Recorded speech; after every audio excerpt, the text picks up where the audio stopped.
beauty. Special delivery from a special bowler. Hello and welcome to the latest edition of PakPassion's exclusive cricket review show, View from the Pavilion.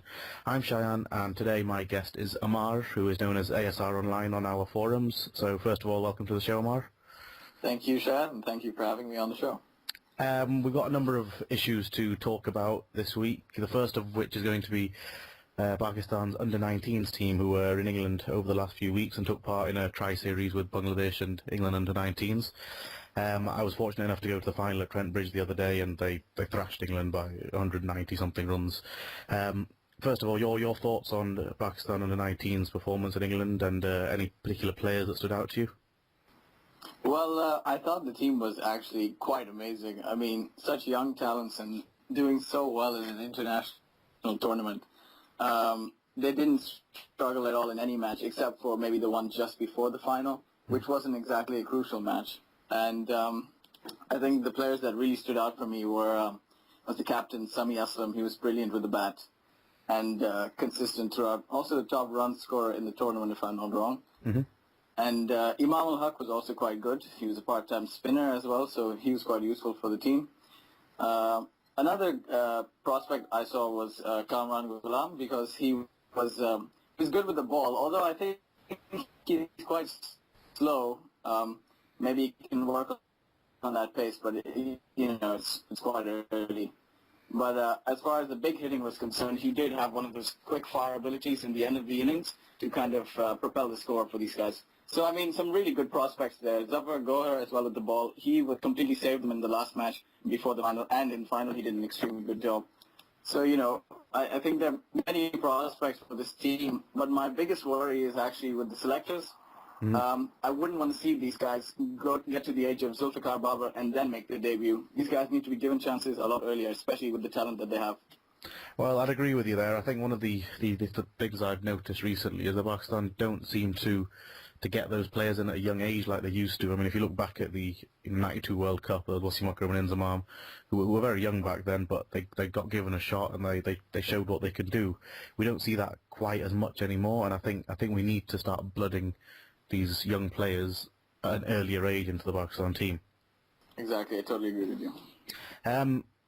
Just moving on slightly, do you think that we've just seen Umar Akmal and a slight wicket-keeping fiasco with the Zimbabwe Tour? There was issues around him being ill and then not being ill, apparently. Now it turns out that Sarfraz Ahmad's been called up.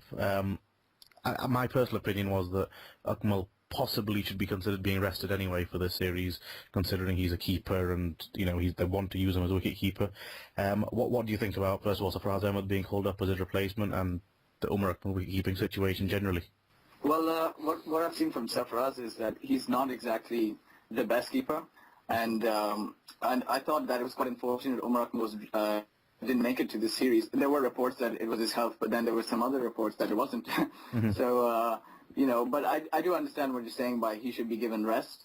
But the thing is that he made his comeback to the team after a while, and then he was in the CPL as well. But I still think that he'd want to, if he had the choice, he would have picked another for Pakistan instead of the CPL.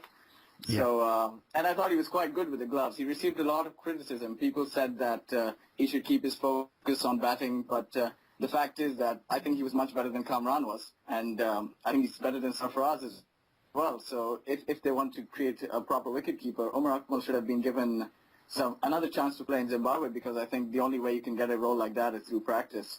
And also, another thing is that in West Indies, he was probably the only batsman apart from Misbah who had consistency.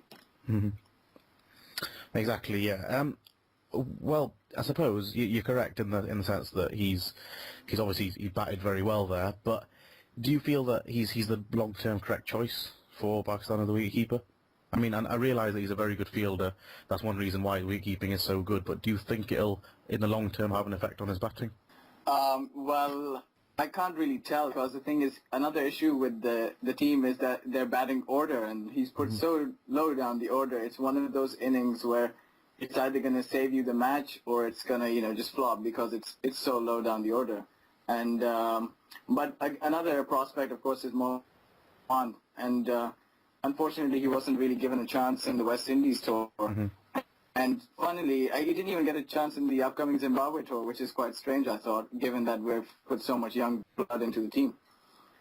Yeah, do you think, moving on to that, actually, the Zimbabwe squad selection, are you disappointed that we've gone with a fairly strong team, to be honest, rather than doing what like India did and just, throw a completely young team, brand new team, rest a lot of players? Do you think we should have done that?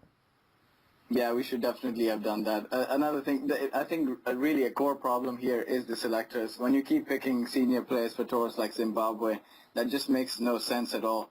I mean, Zimbabwe is a tour where, these young players get a chance to, release this pressure from international cricket and play against a team that is not that tough. Go amongst the runs and, score big and solidify your place in the side and show that you've got talent. Yeah, well, what about the players that were actually selected? Was there anything that you were happy with? For example, I think we saw Anwar Ali's been in the squad, and obviously Zulfikar Babar has been given another go. Were there a few positives that you saw from the players selected? I do agree that Anwar Ali is a good selection. The other day I was actually watching one of his overs in the under-19 ICC Cup against India, and he was superb and picked up like 5 wickets, if I'm not wrong, and swinging the ball insanely. So I think that again. And I've also heard a lot that he's good with a bat. So, another all-rounder would be a perfect thing for the team. Although, it's a tough bowling unit to, but given Wahab's recent performances, I think Anwar Ali could solidify his place in the team, and I think he's a good selection, for sure. One more question that I have to ask you is on the topic of Shahid Afridi. He draws mixed opinions from fans. What are your thoughts on his role in the Pakistan team? Should he be in the squad for Zimbabwe? Should he be playing at all? What are your thoughts? Well, Afridi is always a delicate topic, but he himself said that he wouldn't have played in this tour if he had the choice. And I think he's quite right in that regard, because this really isn't a tour that will challenge Afridi. Maybe he can build up his patience, but that just isn't in his character. What I can see Afridi doing or benefiting from this tour is maybe work on his bowling variations here. He can experiment a lot more here with the spin. Usually when he does that in a proper match, he gets bashed around the park. So maybe this is a good chance for him to do so. Also, he can also teach these, young players a few tricks here and there. He has the aggressive gene, Misbah doesn't, so maybe he could help them out with some aggressive batting. But, that's all I see Afridi doing. Do you think that, seeing as he made his comeback in the last series, and apart from the first game, didn't do all that, he shouldn't really be saying things like that he would have just, left himself out if he had the choice, seeing as he's not really got a permanent spot in the team anyway? Yeah, to me it seems like that one comeback was enough to make a statement like that for him.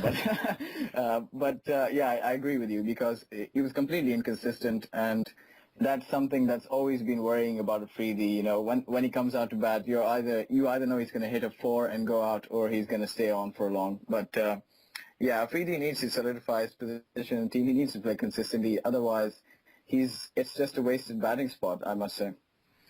Right, Umar, thank you very much for all your thoughts this week. It was very interesting talking to you. That's all for this week's View from the Pavilion. Thank you. Thank you. Thank you very much.